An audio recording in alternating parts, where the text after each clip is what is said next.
Welcome to Geethu TV. Please subscribe my channel. Rahul సాయంత్రం homework రాసుకుని అలా ఆడుకోవడానికి బయటకు వెళ్తాడు. ఎక్కడికి వెళ్ళినా పిల్లలు ఆడుకోవడం మానేసి ఫోన్లు టీవీలు చూస్తూ ఉంటారు. అలా ఇంకొంచెం ముందుకు వెళ్ళి చూశాడు, ఎవరైనా ఆడుకోవడానికి ఉంటారేమో అని. అక్కడ కూడా పిల్లలు ఫోన్లు చూస్తూ ఉంటారు. ఎవరింటికి వెళ్ళినా ఇదే పరిస్థితి.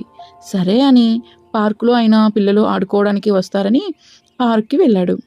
పార్కులో కూడా పిల్లలు ఫోన్ పట్టుకుని ఉండడం చూశాడు.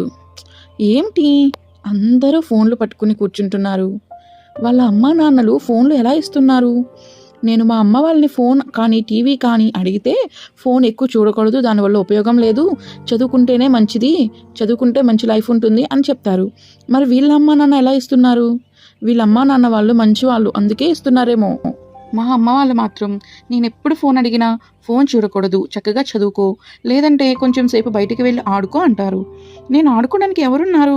అందరూ చక్కగా ఫోన్ చూసుకుంటున్నారు, లేదంటే టీవీ చూసుకుంటున్నారు. నాకు మాత్రం పుస్తకాలు తప్ప ఇంకేమీ ఇవ్వరు.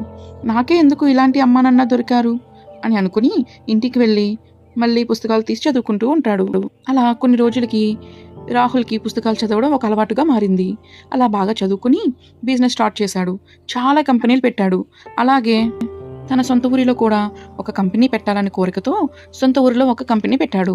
అదే ఊరిలో చిన్నప్పుడు పుస్తకాలు తీసి చదవకుండా ఫోన్లు టీవీలు చూస్తూ టైం వేస్ట్ చేసిన అందరూ మార్క్స్ సరిగా రాక, సరిగా చదవక, ఉద్యోగాలు లేక ఇంట్లో ఖాళీగా ఉంటారు. రాహుల్ కంపెనీ పెట్టాడు అని తెలియగానే ఉద్యోగాల కోసం ఇంటర్వ్యూకి వెళ్తారు. కంపెనీ ఆఫీస్లో వెయిటింగ్ హాల్లో వెయిట్ చేస్తూ ఉంటారు. రిసెప్షనిస్ట్ వచ్చి ఒక్కొక్కరిని పిలుస్తూ ఉంటుంది.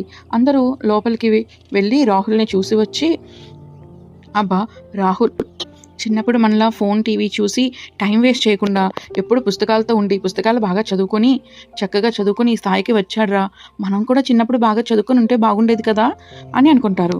అప్పుడు ఇంకొకరు, అయినా ఇప్పుడు అనుకుని ఏం లాభం, చిన్నప్పుడే చదువుకుని ఉంటే ఇప్పుడు మనకి ఈ పరిస్థితి వచ్చేది కాదుగా.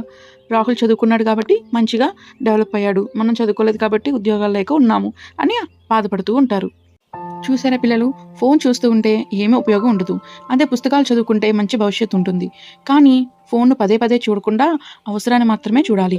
అంటే ప్రాజెక్ట్ వర్క్స్ కానీ, లేదంటే హోంవర్క్స్ కానీ, లేదంటే ఏమైనా సెర్చ్ చేసుకోవడానికి కానీ, ఇలా మనకి అవసరమైనప్పుడు మాత్రమే చూడాలి.